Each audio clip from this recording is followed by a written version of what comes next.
Hi there, and welcome to Blackhat Asia Day 1 Locknote.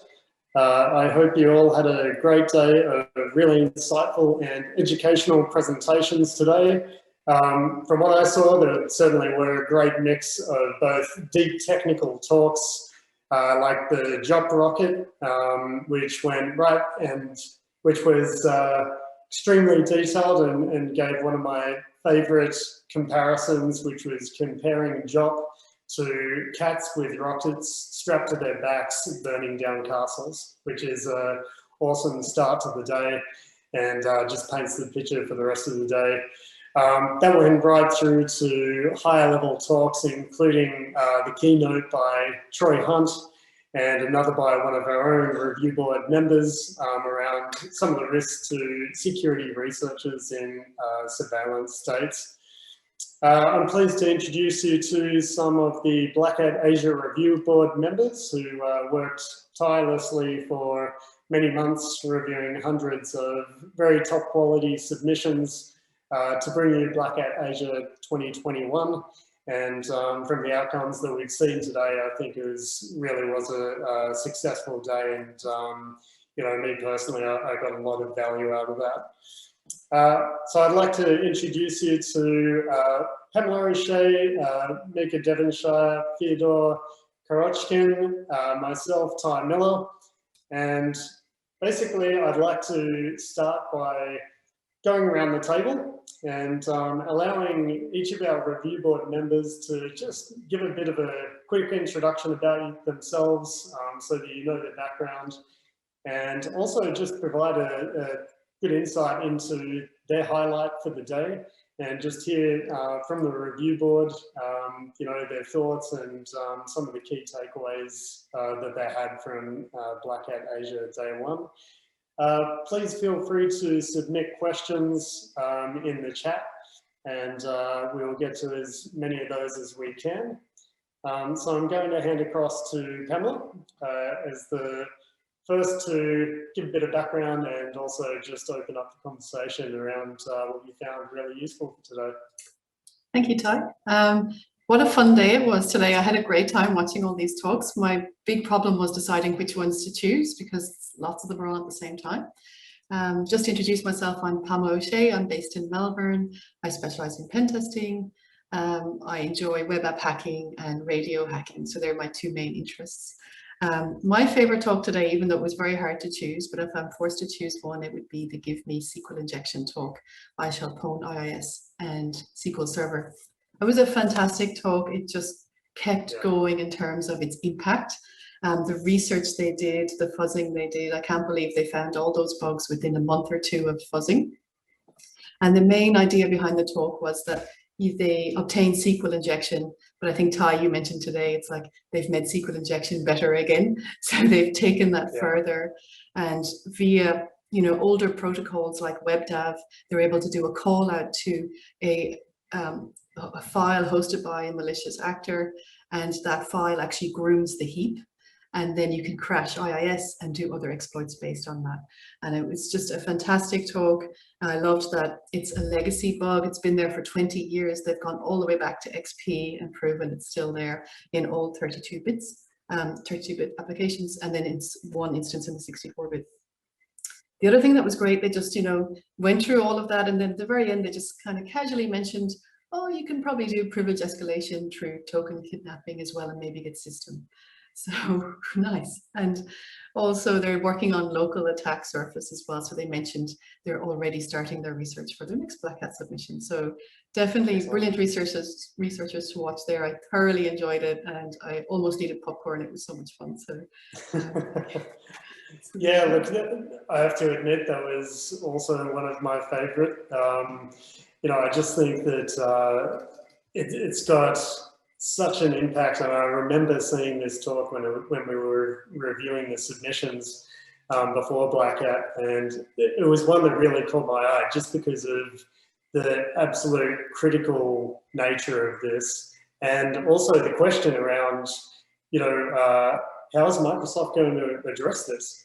You know, they don't even have, like, it's basically a legacy product that's distributed in every version of Windows. Yeah, like and it's one of the issues with, you know, a wonderful corporation like Microsoft that gives us compatibility, but at the cost of, you know, technical debt and increased attack surface. So yeah, it was just wonderful research and nice to see, inspiring actually. Yeah, it's interesting to see that, you know, they've sort of presented it, you know, through SQL Server and IIS because that was the critical attack vector, but because things like Microsoft Office and WScript and those sort of things also hook into database engines, and they support things like Jet, that, you know, they can potentially be vulnerable as well. It's just that that really wasn't the core target that they were going after. You know, and they revealed that through things like, you know, SQL Server, you could actually force, by using the open data source and open rowset commands, that you could actually force it to use the Jet engine to then connect to a remote database via a UNC path. So you can basically send it out to any remote database to then download malicious content and trigger the bugs. Yeah, really scary stuff. It's really good. Yeah. They also mentioned that I asked them during the talk if they'll be releasing the exploits for these, and they said not right now because they're still in talks with Microsoft, and just because of the criticality of these exploits and the fact that you can actually exploit them through SQL injection, means that they're obviously highly critical, but also Microsoft basically can't fix all of these. So, you know, releasing the exploits is obviously going to be a very bad thing, and you know, it'll be interesting. And one of the final statements they made was that you know, they believe these attacks are going to be around for a long time. So definitely they'll be in the pen test arsenal very soon, I think. That's right, agreed. Yeah, so I think there's a lot of research to be done around that Jet engine again. Awesome. Thanks, Pamela. I'll jump over to Mika. Bit of background about yourself, and you've already done that today through your presentation, but bit of background again, and yeah, what did you find interesting from today? Sure. Hi, everyone. Nice to be back at Blackhat virtually. My name is Mika. I work in digital forensics and incident response for a company based out of London, also in the US. And I've been a guest review board member for a few years for Blackhat Asia and US, primarily focused on incident response and network security. Outside of work, I have dabbled in teaching, was an assistant professor at Hong Kong University for a semester, and, you know, outside of that, also looking to do more teaching. Today was great. There were a ton of awesome talks. Hard to pick one that stood out all that much, but having spent time in several electric vehicles, I had to attend the talk on the Tesla supercharging stations, and found that talk to be fascinating. The protocols that they're fuzzing and looking to manipulate also kind of like open up the world of possibility. You know, there are thousands of these supercharging stations now, with so many automakers, you know, pledging to switch to all electronic vehicles in the next 5 years, 10 years. You have to think that, you know, is the security going to keep up? So I found that very thought-provoking. I found that they were very creative in how they kind of programmed this interplay between the charging station and the CAN bus. It seemed like a lot of research went into it, and also, you know, the possibilities are many.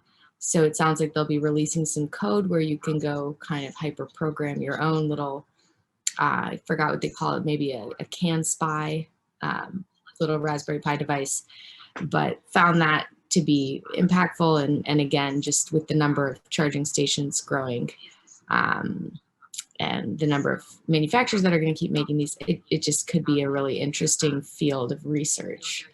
And I always appreciate some of that tinkering.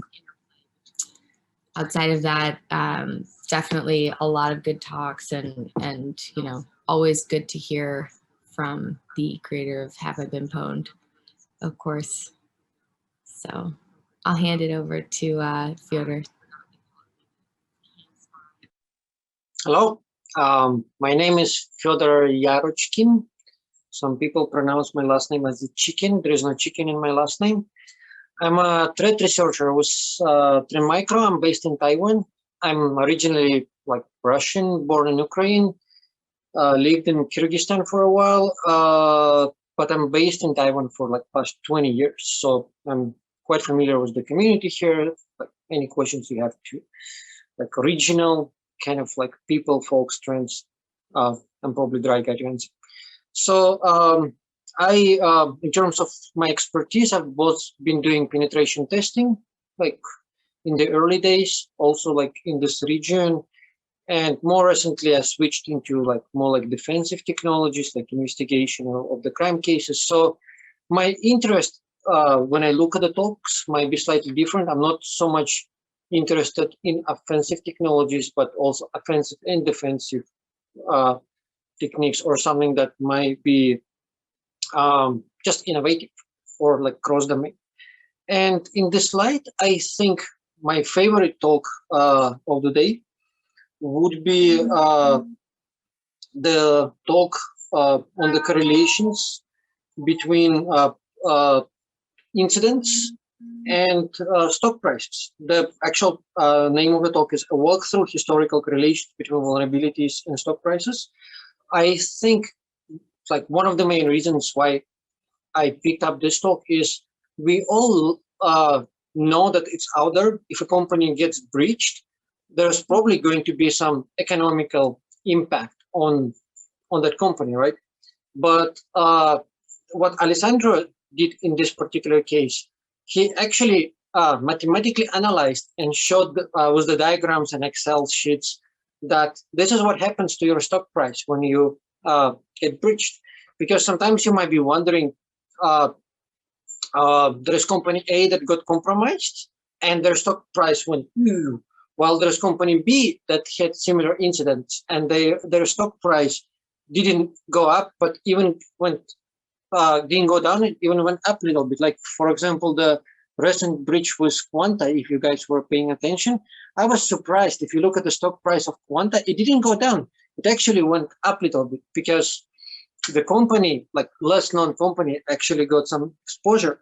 So what I loved about this talk that Alessandro actually looked into what factors could potentially impact, or like the factors related to a breach could potentially impact, apologize, there is a cat on the background, impact the stock price fluctuation. So he had numbers, he had sheets, and yeah, that's like I had some questions. Maybe there would be other talks that I would put on top, but that's the talk that I would pick up as the most interesting one. Yeah.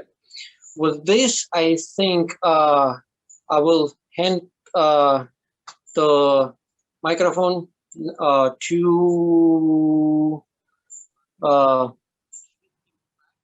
that would be back to myself. Pamela. Yep. So so yeah, my name's Ty Miller. I'm the managing director of the security company in Australia called Threat Intelligence. So basically, been involved with Blackhat for a long time. Been training at Blackhat for this year will be the 11th year in a row, which is fantastic. And yeah, obviously on the review board, and really enjoy it. Gives us a lot of insights into some very cool research, especially all of the great ones that didn't actually make it through. We had a tough time arguing amongst ourselves to get those through. But I'd say that I think I really enjoyed the SQL injection one, but my pick today was the unprotected broadcasts in Android 9 and 10. and actually in Android 11 preview, which got fixed before 11 came out.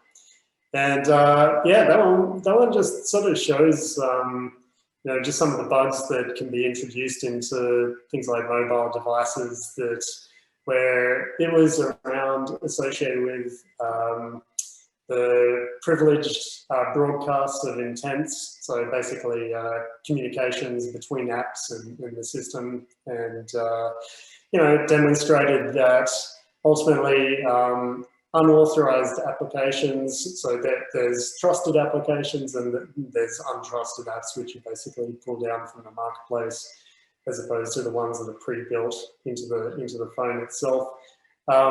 Yeah, and basically showed that unauthorized apps could send broadcast intent messages to other apps that are privileged on the device, and they were actually taken as trusted messages, either from the system or from trusted apps. And they could actually trigger arbitrary command execution in some of these to get system privilege access, access to log files, access to personally identifiable information. So some of the examples that were given, which were really interesting, was on the Google Pixel 3 and 4.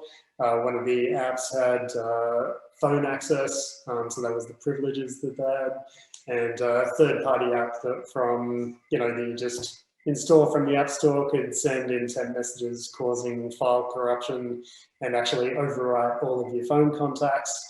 And then there were some more malicious ones where one of the third-party apps, or one of the apps that's pre-installed was PerfDump, which any third-party app could actually send a message to and trigger arbitrary command execution, and, you know, ultimately just get full system access on your device. And, you know, do things like record screens or modify your keyboard to be a keylogger and those sort of things. And there was another one, which was the QMMI app that had system access. And, you know, any third-party app could basically send messages to get access to things like your the IMEI number, your Wi-Fi MAC address, your Bluetooth MAC address, your serial number. Just a whole host of problems were just introduced through this this vulnerability, and that was just really impressive. It was just you know, some of these vulnerabilities just demonstrate the fundamental flaws that we've got in technology these days. But yeah, that was my pick. So on that note, you know, fundamental flaws in technology. I mean, Mika, you mentioned about the Tesla sort of talk, and self-driving cars sort of scare me, just because my entire business and pretty much a lot of this conference is based on the fact that, you know, bugs exist and we see them all the time, and it scares me that, you know, we can trust things like self-driving cars to take us around when we can't even fix up things like cross-site scripting. You know, I sort of, there was a few things that happened today that just sort of made me laugh, where, you know, I was watching when I got to a bite to eat in between sessions, and I saw my pool robot start eating my kids' pool toys. You know, it's automatically going around and obviously not as intelligent as a self-driving car, but, you know, it's sort of working its way around my pool, started eating my kids' pool toys, and got one of them stuck, and it starts spinning in circles, going backwards and forth, and it just made me think of self-driving cars. I was gonna say, is that your future self-driving car? Is the pool toy? And yeah, well, you know, someone else has been programmed to go catch it. It's just like, you know, like, are they taking into account things like, you know, if my kids' toys get stuck in a piece of the car, you know, how does the software handle that? This sounds like how Skynet might get started, right? Self-driving right. cars, they actually scare me. I did programming of robotic devices in university, like where you take input from sensors and you try to make decisions how your robotic device is going to move. And that was so difficult to get your device from point A to point B. So I can't even imagine how much processing is on self-driving car. Like it does scare me. Like a single fault, you're basically off the road. Yeah. Yeah, absolutely. Yeah, and the other thing when you look at it from the vulnerability perspective, even not just the logic perspective, you look at some of the talks that we saw today, and there was the one which was the cost of complexity, which was RFCs being ambiguous around how technology should be developed, and then you've got developers who introduce the bugs anyway, but they read these RFCs to implement like fundamental parts of how everything works, like either your kernel or your TCP/IP stack. So in this case, in this particular presentation, it was analyzing like the TCP/IP stacks within 7 different implementations. Found 50% of them were vulnerable, and demonstrated a whole bunch of vulnerable DNS clients that, in theory, were could potentially be up to, I think it was 10 billion affected devices, but they said even if I think it was 1% of those, it'd be 100 million. It could be have remote code execution vulnerabilities in them. I think there was another talk around some of the, Pamela, you mentioned to me offline about some of the kernel vulnerabilities, and the fact that these still exist, within systems. When you look at things like self-driving cars and they're internet connected and all this sort of stuff, just how, you look at the mobile broadcasting, how potentially, a broadcast could take down, every car on the road. Yeah, and Ty, you mentioned, the kernel talk, and another talk I really enjoyed at the start of the day was the racing the dark and time of check, time of use bugs. And, it was a very good story of bugs across all 3 kernels from Windows, Mac, and Linux. And something really struck me, it's 2021 and we're still talking about some very basic bugs in unsafe memory languages like C, which is everywhere because it's, in libraries, and sometimes you might hack a web app and you don't know it's being passed to a C library. So we still have these terrible languages everywhere. But it really struck me with, Mark Dowd's wonderful book, The Art of Software Security Assessment, right, which is this big and full of amazing bugs. And it's still very relevant today, and it's still coming up in a lot of the top Black Hat research. And I found that very interesting. We're in 2021 and we're still hearing these. And Yu Wang, who spoke about that, he's had some very good quotes, and with the time of check, time of use bugs that he had found, he had some good takeaways, and he said all inputs are potentially harmful, and yes, that's true, right? And it just depends what you do with them. And he also had a brilliant takeaway with security updates don't always fix everything, and a lot of he's ended the talk with a smile where he goes, Apple have just patched my bug, and they emailed me on Monday asking if I can check the patch in beta before it goes to prod, and he's just smiling going, I hope the patch fixed it, and he's a knowing smile.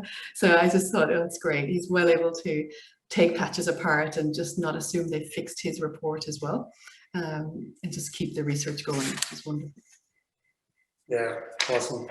That brings up another talk that kind of goes on the Microsoft is classic and it operates in kind of the same way and has just evolved and added and hatched here and there.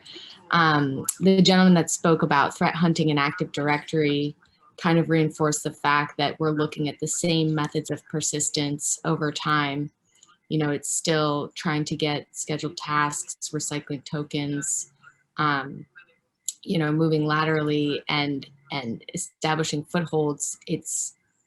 It is good to remind yourself that these systems haven't evolved too much in the way that they operate at a core level. So I thought that talk really recapped all of the places you need to look for threat hunting, and how to weed out some of those more persistent threats that you might not see as noisy, on the outside, but they do require file system forensics or at least some sort of scan across the environment to see if that actual structure has been tampered with. So I thought that talk really summed that up well. Yeah, well, it was a good insight into, one, just a recap, but also some of the industry trends and things like that as well. It sort of revamps some of those talks, or those topics. Fyodor, did you have any thoughts on sort of some of the industry trends that you're seeing?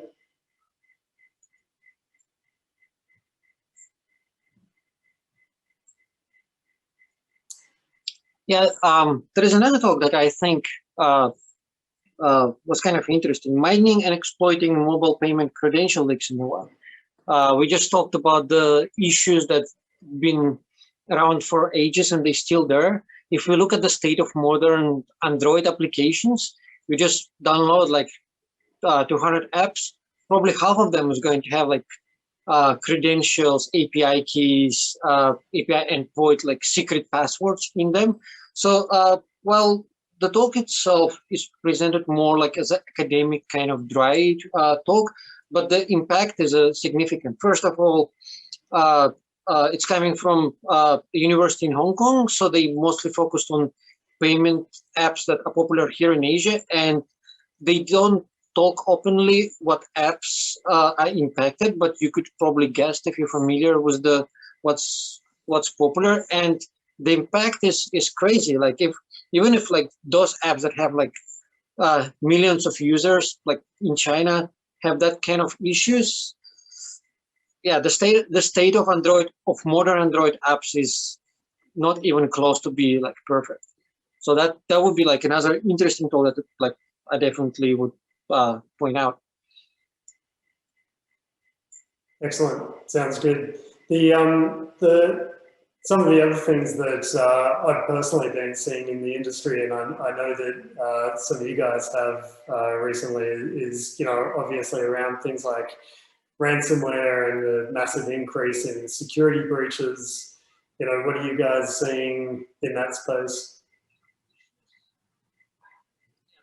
I mean, we have a lot of ransomware cases and we see similar variants. We've gotten better at negotiating with certain threat actors, and others, we kind of peg them against a dollar amount. What is their usual asking price and how low can you negotiate that ransom down before they accept it or not? So we've, it's becoming so prevalent that we have databases of this stuff that we're trying to become better investigators and ransom negotiators against. But at the same time, the effort that threat actors are putting out, I think, is decreasing a bit. I think they're much more organized. They have, tactics, strategies, playbooks, but the amount of time they're investing per attack is decreased because they're trying to just maximize profit. Similar to any other industry, I think organized ransomware is competitive now. So you have different groups who are running the same deal. So you see a bit more data exfiltration and the threat of publishing that data. And I see a little less, smash and grab destructive type ransomware. Like several systems can be restored at the end of it. It's that threat of publication. What are you guys seeing? So my take on ransomware is that there were many criminal groups operating out of like Eastern Europe and other regions, but since I'm being Russian, I'm more familiar with what's going on out of Eastern Europe. And ransomware is the type of crime that has much less risk of being caught while it generates significant profits. Think of it in the past. If you break into a bank account and you steal money and then you wire money to your own bank account or to your money move bank account, there is still a money move line that basically could lead to the capture of you as a criminal. While if you're doing ransomware, you get paid, you break into a network, you get paid in Bitcoins. It's perfect anonymity. So it's very low risk level crime that just gives you a lot of money. And the insurance systems where like many companies can actually claim the money that they pay to the ransomware criminals as a part of their like insurance package is simply make it even worse. Like many companies not even willing to spend effort in protecting the network because they buy insurance. So if they get broken into, insurance just pays, and that benefits everyone except for maybe poor system administrators who have to fix the whole thing. And the ransomware threat actors, they just like, they went from the high profile like company like business operations to like pop and mom kind of ransomware shops where they just use 7-zip to pack your files and leave you a text file asking for money. Yeah, well, that was the recent QLocker attacking the QNAPs, right? Yep, that is. It's like it's a shell script, and if you do PS, you could actually see a password. If you're lucky enough to catch them in a process, you can actually see a password they're using inside the script. So, yeah, crazy. Yeah, and that comes down to what Mika was saying about how, you know, the actual effort going into them is going down in some cases. And, you know, I've seen the same sort of thing. We had last year we had the Australian national cyber attacks going on, and they were dubbed the copy and paste attacks because as they were, you know, these, as you say, 100% agree with you, they were far from sophisticated, but they were very organized, you know, so they would get in and they would move through the network relatively quickly, but they were using all open source tools, you know, just straight from GitHub or wherever, down to the point where, you know, they were using the Telerik exploit to break into some Windows systems. And, you know, like that creates some temporary DLLs and those sort of things. And they didn't even change the names of like the DLLs to try and bypass anything. They didn't care. They just went straight in, sort of broke in and just... Yeah, living off the land. And there is one reason why, like as a criminal, why you would like to use the open source and off-shelf tools vs building your own, because it makes attribution very hard. Like even if you get arrested, there is no proof that a particular case was behind you because everyone is using those open source tools, right? So yeah, that's the thing. And they, from what I've seen, they even pay software licenses for offensive tools. So they, like from the software usage perspective, they're not even pirating software. They're using like licensed Cobalt Strike and like all of those tools. Yeah. PS they have money for that. Yeah. Cats. And I have to say, poor Cobalt Strike, because they don't often pay for the license either. So, you know, it's a fantastic tool, and it just proves how good it is when, you know, the bad people are using it too, right? So. Yeah, there's a huge amount of CNC using it. Yeah. One of the things that you brought up was around sort of extortion. What do you like? When I've sort of what we've sort of seen, and exactly what you've said, is around you know, an increase in ransomware, but we've seen it shift more to infiltrations and then mass scale encryption of entire organizations, you know, and multinational organizations that just shuts the entire business down in an instant. But then it's also then moving into extortion and ransomware and getting that combination of stealing the data, extorting you. I find it a little bit interesting to see, like when you get ransomware and not being extorted, and I'm keen to hear your thoughts, Mika, on this. I think there's a balance between the sweet spot for an attacker from a return on investment or the likelihood of someone paying a ransom, where, you know, if you just get ransomware and, you know, you have to pay a ransom to get your files back, right? there's a pretty good, like if you're in a corner and you don't have your backups, and we had a client with that where their IT guy turned around and said, hey, I forgot to tell you that your backups haven't been working for 6 months. And that put them in a position where they had no choice but to pay. You know, there's a pretty good chance you're going to get a good majority of your files back, and if you pay it. So I think that's to me is a sweet spot of, you know, from the attacker's perspective of getting revenue.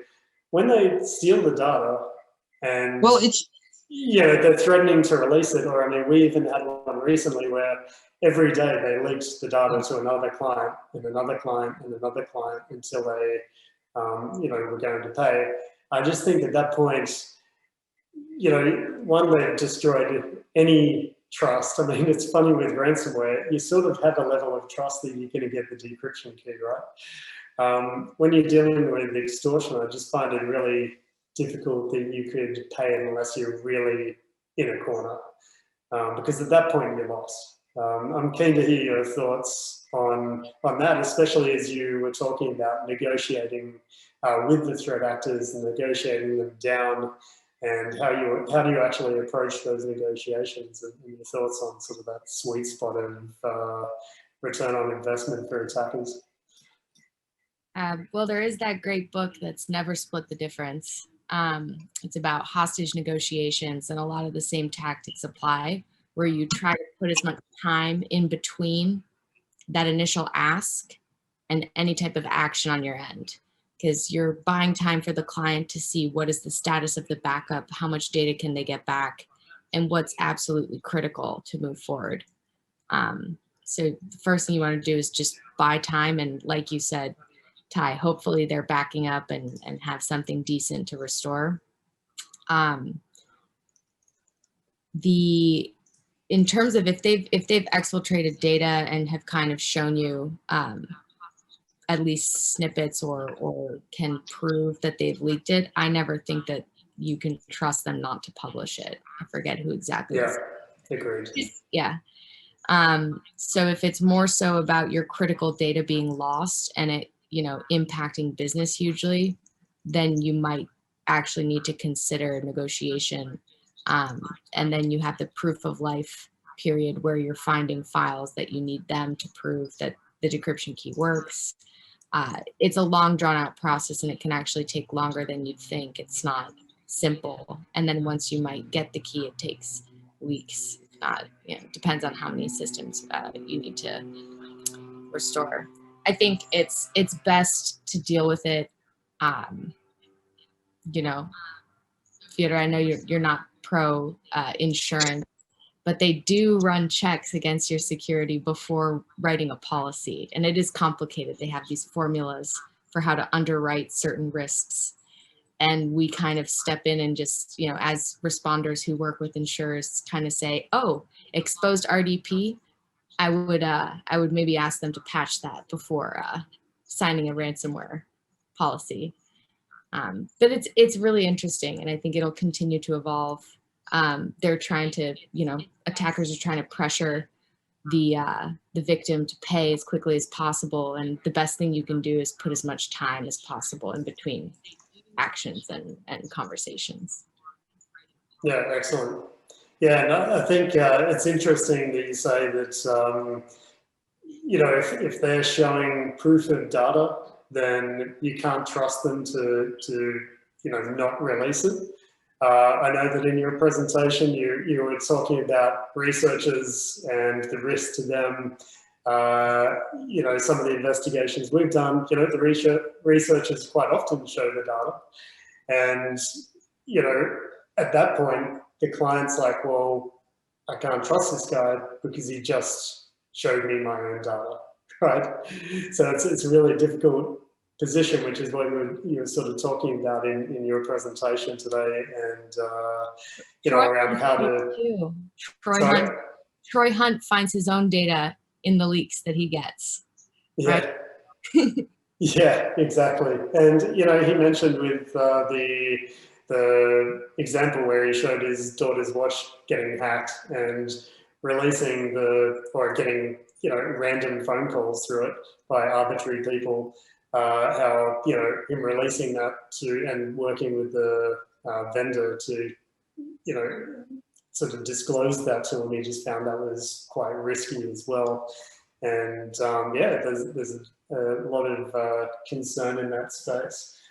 So one last question, just from the chat. So should the ransomware victims actually pay the ransom? And then we'll wrap up. Depends on what your objective is. Like if you really want your files back, yes, but you basically you funneling money into the criminal economy. I think the reason why ransomware ops are so rampant is because people pay. If no one pays for the ransom, there would be no business of ransomware. Yeah, awesome. Okay, well, I think that's all the time we've got for today. That's a really good overview and really good insights from the review board, so thank you very much. Thank you to all the delegates who attended Blackhat today, as well as all of the speakers for all of the research that they did and the great presentations that they delivered. It's been a really good first day of Blackhat Asia 2021, and look forward to the next round. Thank you very much. Awesome. Thank you.